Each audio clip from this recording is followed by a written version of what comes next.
Ya, halo, selamat datang kembali di podcast kami di Klimonan Podcast yang di sini membahas tentang cerita horor di sekitar kita atau pengalaman sendiri. Dan kali ini kita bersama dengan Mas Klepon dan Mas Kumis dan Mbak Potato. Oke, gimana nih kabarnya hari ini? Pada sehat atau kurang sehat? Luar biasa. Alhamdulillah sehat. Wah, Disehat-sehatin aja. sehat-sehat itu aja. Oke, kita kali ini akan membahas apakah di antara kalian bertiga ada cerita yang horor gitu di kehidupannya, hal-hal mistis gitu. Yang berkesan mistisnya. Ketemu mantan tuh mistis loh. Wah, ketemu di mana dulu nih? Aduh. Oke, kita mulai aja ya, Mas Kumis. Kita mulai dari pengalamannya, boleh diceritakan dulu nih.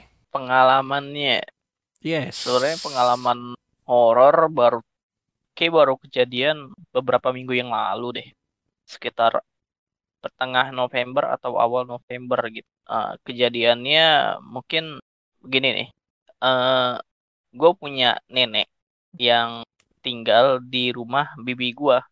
Nah, rumah bibi gue itu jarang ditempatin.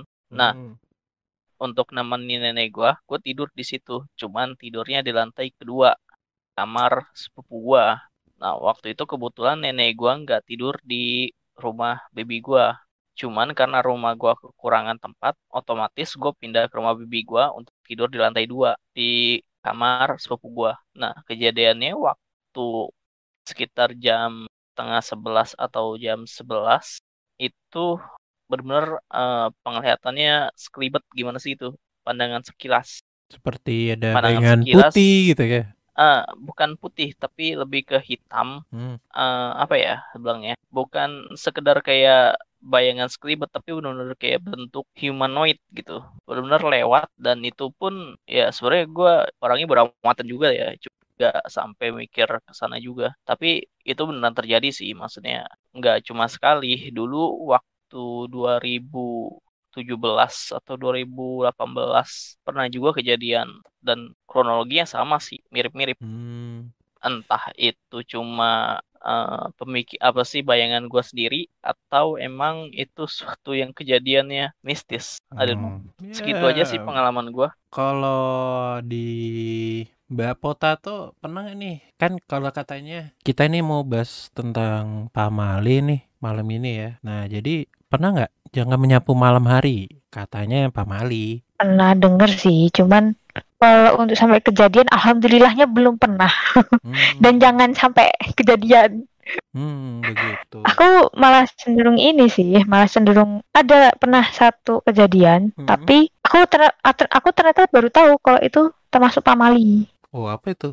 Salah satunya ya yang baru aku tahu banget, paling baru aku tahu tuh keramas tapi orangnya nggak mandi. Jadi cuma bersihin rambut doang nih. Wah, bisa gitu ya ceritanya. Ya, dan gini, aku kan cepet kaget kan. Ini kan kebiasaan lama aku gitu loh. Terus aku tanyalah, loh kok bisa jadi pamali gitu? Kenapa?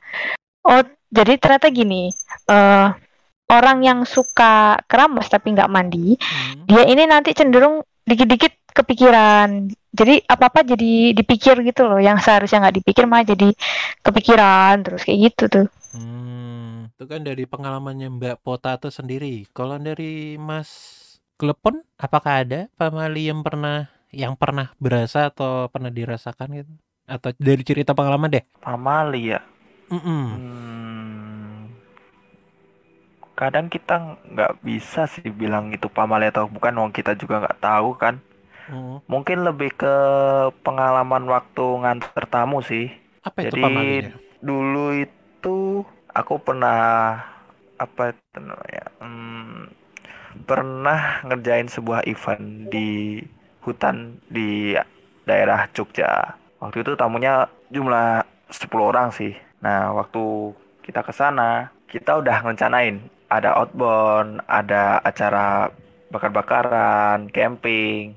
Nah, tapi kita waktu itu kelupaan satu hal. Kita lupa untuk nanya sama warga sekitar, kita butuh sajen atau enggak. Dan waktu itu, sialnya, kami enggak ngasih sajen itu buat penunggu yang di hutan itu. Jadi, di hari kedua, itu kan seminggu acaranya. Hmm. Di hari kedua itu, kita ada outbound. Outboundnya itu nyusur hutan itu. Kita sudah kasih titik-titik di mana ada orang yang buat jagain lah. Kita sebutnya yang jaga gawang. Supaya nggak ada pengunjung yang nerobos masuk terus terlalu jauh ke dalam hutan. Nah, waktu itu ada 5, kita bagi jadi 5 tim. Karena kan ada 10 orang. Tiap tim ada 2 orang. Masuk tuh satu tim, 2 tim. Nah, ketika aku jaga di garis finish, tim terakhir tuh hilang, nggak datang-datang. Jadi waktu itu kita sempat cari, kita susur di area hutannya, kita susur di jalur outboundnya, itu tetap nggak ketemu. Kita sampai minta tolong sama warga sekitar juga waktu itu. Nah, sampai pencarian itu sampai jam 10 malam kalau nggak salah. Tuh masih belum ketemu juga. Kita kan panik kan waktu itu, masih apa ya? Karena kita masih ngadain event kecil-kecilan kayak gitu, tapi sudah ada orang hilang kan langsung panik. Biasanya panik Nah, sih. Iya, kita langsung telepon polisi. Syukurnya waktu jam 1 pagi itu kita berhasil nemuin tim yang terakhir itu. Dan yang bikin kita kaget, tim yang terakhir itu ada di sebuah danau, masih di dalam hutan itu. Tapi jaraknya sekitar 4 kilometer dari garis finish, atau kita bilangnya 4 kilometer dari Tempat titik tujuan gawangnya. gitu lah ya. Penjaga gawangnya. Jadi mereka entah gimana bisa nyusur sampai situ. Kalau dari yang kita tanyain waktu itu, mereka ngikutin bapak-bapak penjual makanan yang mau ngasih mereka makanan. Karena waktu itu mereka lupa sarapan ternyata. Padahal kita juga udah jadwalin untuk sarapan. Nah, dari cerita warganya, ternyata kita tahu, oh ternyata kita lupa ngasih sesajen. Nggak tahu sih itu sebenarnya termasuk pamali atau bukan. Tapi mungkin memang di beberapa hutan di Jogja masih ada hal-hal kayak gitu sih. Semisal kita datang ke sana, kita ngucap salam atau kita ngasih apa ya, Kayak sesajen kayak gitu. Biasanya kan Ya, kalau misalnya sajen ada yang ngasih kopi atau puntung rokok tuh ya. Ya. Itu Kalau yang di hutan itu biasanya ngasih ayam sih, ayam yang udah dimasak, terus bungkus rokok sama apa itu namanya urap-urap. Oke. Ini boleh nanya nggak nih tentang sajennya itu harusnya itu dikasih di hari sebelumnya atau gimana? Kalau dari yang aku denger dulu itu kita harusnya ngasih sajen itu sehari sebelum ngadain acara. Harusnya. Ya harusnya sehari sebelum acara. Oh, dan ini kalian nggak diingatkan sama apa ya kita bilang ya, sama warga di situ. Oh, Mas, tolong Mas taruh ada sajennya gitu. Nggak ada yang ngomong gitu mereka. Bukan nggak diingatkan sih, kita yang lupa untuk nanya. Harusnya bertanya dulu ya. Jadi miss-nya dari kita juga sih. Oke, terima kasih dari Mas Klepon dan Mas Om Kumis. Kita kembali lagi sama Om Kumis ya. Om, pernah nggak nih Om foto bertiga nih? Kan katanya kalau foto bertiga kan yang biasanya tengahnya meninggal atau apa. Apakah pernah gitu foto-foto bertiga atau ya hitungannya ganjil ya 3 itu ya? Foto bertiga ya. Yep. Menurut gue ya, gue apa sih ngomongnya dari pandangan orang umum ya. Iya.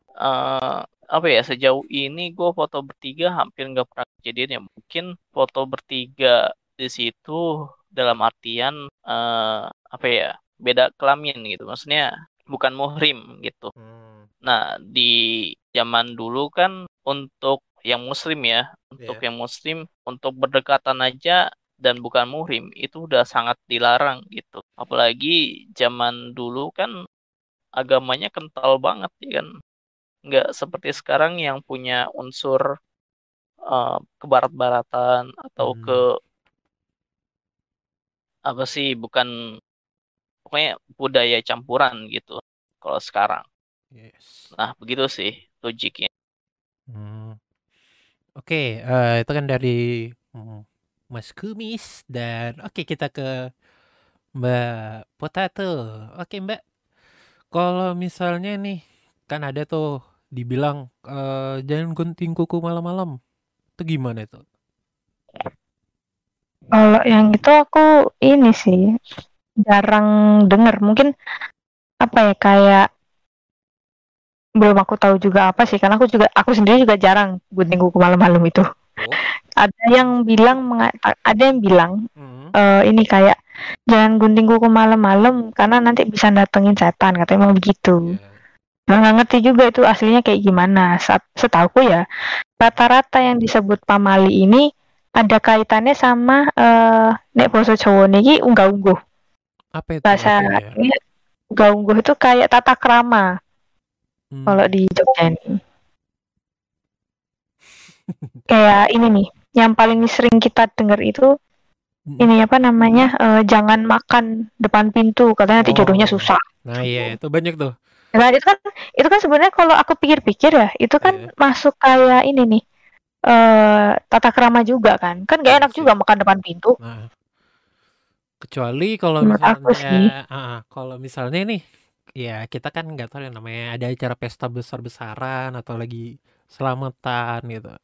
Karena kan ada tuh yang nyampe pintu, oh maaf ya rumahnya nggak muat, jadi kan saya makan nih kita di dekat pintu gitu. Banyak sih, apalagi selamatan kan. Kalau menurut Mas Kumis sendiri nih, gimana tuh? Kan namanya kita gunting kuku malam-malam atau duduk tadi yang dibilang sama Mbak Potato, itu gimana tuh? Kalau gunting kuku malam-malam sih ya, gue sering denger sih, apalagi kan kalau kalian tahu, gue itu aslinya orang Ceper Benda, kota Tangerang. Di situ tuh sering banget, bukan sering diomelin. Gue dulu tuh waktu kecil diomelin karena gunting kuku pas malam. Wah. Katanya pamali, kata nenek gue. Nah, gue tanya alasannya, iya begitu. Dia nggak ngejelasin apa-apa. Cuman gue tanya ibu gue, alasannya karena gelap. Takutnya untuk apa kena sih? ke kulit kita sendiri gitu, ngelukain kita sendiri Nah, kan? nah iya begitu. Jadi ada penjelasannya tersendiri. Nah, sejak saat itu gue memikir pamali itu sebuah larangan yang ditujukan untuk orang-orang yang kalau dibilangin tuh susah. Jadi perlu ditambahin beberapa akibat yang rada mistis atau rada horor untuk bikin mereka takut gitu. Kalau yang tadi tuh duduk makan dekat pintu tuh katanya kan yang ngurangin jodoh ya Mbak tadi katanya ya? Yes. Nah itu gimana tuh Mas? Menurut gue tuh kayak gini deh. Ini ada gadis cewek makan depan pintu. Yang pertama itu ngeribetin orang lewat. Kedua kayak kurang etis, gimana sih, kayak gimana bilangnya ya, lu cewek kok makan sembarangan tempat, apa sih lu makan di sembarang tempat gitu loh. Nah gitu. Jadi saya sopan santunnya kurang gitu ya. Nah iya. Apalagi kan zaman sekarang apa sih, nyari pasangan khususnya cowok nyari cewek itu yang sopan, alim, ya kan? Wah jelas itu. Ketahuan nih tipe-tipenya nih. Wah, bongkar ya. Ya para perempuan yang mendengarkan bisa itu ke IG-nya Mas Kumis. Kumis. Sudah ada di bawah. Oke, Iya. kalau dari Mas Klepon sendiri, katanya nih yang saya dengar juga nih, jangan bersiul malam-malam, nanti ada hantu datang, itu gimana itu? Gimana ya? Itu agak susah jelasinnya sih. Karena nyangkut, kalau dari aku sendiri itu ngangkut ajaran agama sih sebenarnya. Tapi kalau dilihat dari adat Jawa ya, Ya. kita bisa bilang kalau bersiul itu kita lebih kayak berusaha untuk komunikasi sama makhluk yang nggak kelihatan. Itu kata keluarga Waduh, saya loh ya. Habis itu katanya, kok serem ya? makanya kalau misalnya itu kadang ada yang ngomong, wah nanti bakal ular datang. Kalau dulu ya. Kan Hmm. tiap keluarga beda-beda tuh. Iya. Tabunya kayak gimana. Benar-benar tuh. Apalagi nih ya, yang aku dengar juga ada nih, jam membuka payung di dalam rumah, nanti rumahnya jadi berhantu. Wah, kayaknya agak gimana ya? Kalau itu malah aku belum pernah denger sih. Kalau tempatku lebih ke jangan main malam-malam setelah maghrib nanti diculik sama genderuwo. Wah, kalau itu pun sama. Aku juga sama itu. Nah itu mungkin Itu hampir semua kayaknya keluarga umum sih menurut kayak gitu aku. sih. Mm-mm. Tapi kan itu salah satu yang apa ya, yang waktu kecil kita nganggapnya buat apa sih orang genderuwo nggak kelihatan juga, kita juga cuman main doang lari-larian kan. Iya. Ya mungkin biar takut gitu loh, biar kita nggak Ya keluar malam-malam. waktu itu kita pasti mikirnya kayak gitu biar Mm-mm. kita di rumah aja nggak usah main. Udah Tapi udah gitu kita memang manut ya. iya, tapi emang apa ya, beberapa berita emang apa itu bahas soal itu sih. Karena di beberapa tempat pelosok sempat kejadian kayak gitu. Jadi anak-anak emang beneran hilang. Oh. Kadang kalau yang ku baca itu ada berita yang anaknya hilang ditemuin di sebuah gudang atau di tempat penyimpanan beras semacam itu. Tapi ada juga yang anaknya hilang nggak ditemukan, tapi setelah diusut ternyata jadi tumbal buat pembangunan proyek. Ada juga. Wah, Serem juga tuh. nyampe situ ya ternyata Nah, pembahasannya ya. kita kan bahas horor kan? Iya Bahas benar. horor kan? Ya udah, Benar. dinikmati Tapi ini loh, nikmati. ada beberapa kasus yang pernah aku dengar ya. Hmm. Jadi tuh si anak ini sama warga dinyatakan diculik nih sama ini kuntilanak gitu. Tapi beberapa hari tuh hilangnya sampai ya mungkin katakanlah 3 hari lah. Tapi setelah balik-balik si anak yang diculik ini tadi udah ditemukannya di kebun-kebun. Habis itu dia ini kayak apa ya? Aku di istilahku sih kayak setengah kopling gitu loh orangnya. Apa sih? Gimana sih bahasa Indonesia ya? Kayak pahpoh gitu, kayak kosong gitu loh pandangannya. Kayak itulah berarti ya pandangannya bener-bener kosong aja lah berarti. Tetap gitu. Iya. Nah, terus masih dilanjutin lagi tuh ceritanya. Terus tuh kata ini sih, kata berita atau apa gitu. Aku pernah dengar juga, cuman aku agak lupa-lupa ingat sih. Si anak yang tadinya 3 hari hilang, habis itu begitu ketemu jadi kayak apoh gitu kan. Terus beberapa hari kemudian dia meninggal. Serem gak tuh? Wih, serem kali loh. Dia bilang. Makanya kan kayak ini beneran gak sih sebenarnya gitu. Tapi makin gede, kayaknya nggak beneran deh. Aku pas jadi mikir kayak gitu tuh. Iya. Tapi katanya nih ya, orang dulu, bukan orang dulu sih, orang desa katanya ada yang ngomong, jangan main di dekat apa sih namanya, pohon bambu, nanti diculik kolong wewe, apalagi yang belum sunat. Nah, Eh, itu ada yang pernah dengar itu. aku pernah tuh denger. Kalau dari Mas Kumis, gimana tuh? Iya, Mas Kumis kan belum sunat kan ya? Hati-hati loh. Gas. Aduh. Wah, bisa dicek ya apakah sudah atau belum, hati-hati loh Mas. Tapi emang banyak sih katanya itu dia ngilang habis itu nanti ketemunya deket pohon bambu, katanya diculik kolong wewe, dan ya sempat dikasih makan biar mereka suka, dan sebenarnya sih anaknya kayaknya nggak suka-suka amat sih orang mukanya udah horor gitu kan. Cuman karena ya mohon maaf, susunya bergelantungan gitu. Siapa sih yang doyan? Serem amat. Tapi kalau ngomongin pamali, kalau aku sendiri malah langsung nangkepnya ke cerita yang dulu sempat booming itu sih. Ya mana tuh?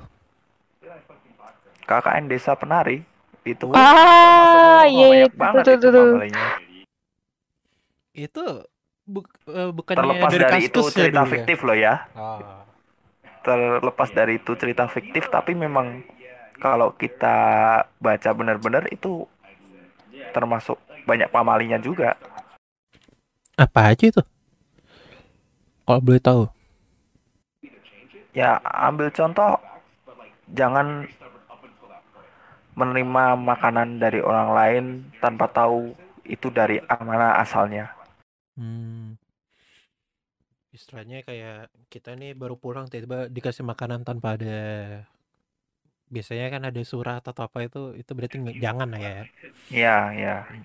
Jatuhnya sih kayak kita harus hati-hati. Itu mungkin makanan belum tentu halal atau mungkin beracun. Ya karena kan kalau keadaan di pelosok hutan gitu kan memang banyak pamalinya sebenarnya. Yes. Banyak hal-hal tabu yang kadang kita juga nggak tahu. Kalau begitu sih benar juga, benar. Dan kalau ngomongin pamali, ini buat perempuan apalagi Mbak Potato, pernah nggak mainin rambut? Betul, nanti bakal dia tuh jadi gunjingan orang. Itu tuh aku pernah dengar tuh, tapi dari ini nih temen aku yang luar Jawa, luar Pulau Jawa. Jadi kayak apa ya? Aku nggak ngerti sih hubungannya apa. Cuman jangan mainin rambut nanti kamu dikira genit gitu kan. Dia bilangnya gitu sih seingat aku. Cuman kan aku jadi mikir kayak apa hubungannya gitu. Aku sebenarnya sini nggak ngerti sih pamali yang ini tuh apa gitu maksudnya. Kayak apa ya, bagiku kayak agak kurang nyambung sih bisa dibilang sebab akibatnya ini. Bukannya meremehkan, cuman kayak kan kadang gini, ada beberapa pamali yang itu pun bisa dikaitkan dengan logika normal gitu loh, nggak melulu masalah gaib gitu loh menurut aku. Iya sih, karena kan jatuhnya gini, kalau misalnya kita mainin rambut ya jatuhnya mungkin orang bakal ngapain sok keren atau sok cantik gitu biasanya ya. Oh, bukan sok keren, sok cantik, sok imut. Wah, sok imut boleh. Nah, biasanya ada nih, nggak boleh menyisakan makanan atau nasi. Biasanya tuh sering tuh. Nah, itu tuh. Aku juga pernah dengar tuh. Kan malah ada 2 versi. Wah, kalau versi dari agama sendiri kan, kita kan buang nasi istilahnya mubazir kan. Kalau misalnya satu lagi apa tuh? Nah, satu lagi nih ini bentuknya masih beras. Jadi kan gini, kita kan kalau mau masak nasi, itu kan berasnya kita cuci dulu nih. Nah, setelah dicuci, dipindahkan ke wadah. Kalau misalnya masaknya masih pakai dandang gitu, di karu kalau di Jogja namanya. Itu kan dia dipindah ke tempat direbusin di air mendidih tuh. Tapi kita nuangin berasnya sambil diketuk di ini kayak tetes-tetes terakhir gitu loh. Jadi kayak kan ada sisa beras tuh yang nempel di wadah. Iya. Nah, yang di wadah ini kan lebih baik kan kalau diusap pakai tangan. Ini tuh diketok gitu loh wadahnya tuh. Nah, itu katanya kalau misalnya nuang beras dengan cara diketok gitu, nanti tuh rezekinya bakal habis, tak bersisa gitu loh. Oke, kayaknya kali ini cukup ini dulu ya, karena nanti bakal ada nambah satu bahan lagi tentang pamali dari temennya Mbak Potato. Kalau bisa masuk ke sini atau mau nge-share boleh. Oke, coba aku tanyain dulu ya. Oke, dan apakah mau besok ada tambahan nih dari Mas Kumis untuk part selanjutnya? Mungkin ada kali ya. Next time lah. Oke. Jangan lupa sunat. Ya apa sih, kenapa ujungnya balik ke sunat? Oke, quotes terakhir nih dari Mas Klepon. Jangan lupa sunat. Wah. Astaga. Hai lah, udah 24 tahun belum sunat. Aduh. Kalau dari Mas Aduh, Klepon Mas sendiri, Klepon. selain yang surat tadi apa? Apakah ada mau tambahan gitu? Tambahan apa ya? Untuk Nggak next ada part sih. gitu? Nggak ada. Untuk next part, Hmm. hati-hati aja next part. Hostnya ganti lagi. Bisa. Itu bisa diatur. Oke, kayaknya kali ini cukup segini saja ya. Dan jangan lupa kalau misalnya kalian punya cerita di podcast ini akan kami ceritakan, dan boleh di like dan share untuk ke yang lain untuk bisa mendengarkan podcast ini yang ujungnya pasti bakal ngalur ngidur gak jelas, tapi pasti ada tujuannya untuk membagikan ke yang lain. Dan dadah.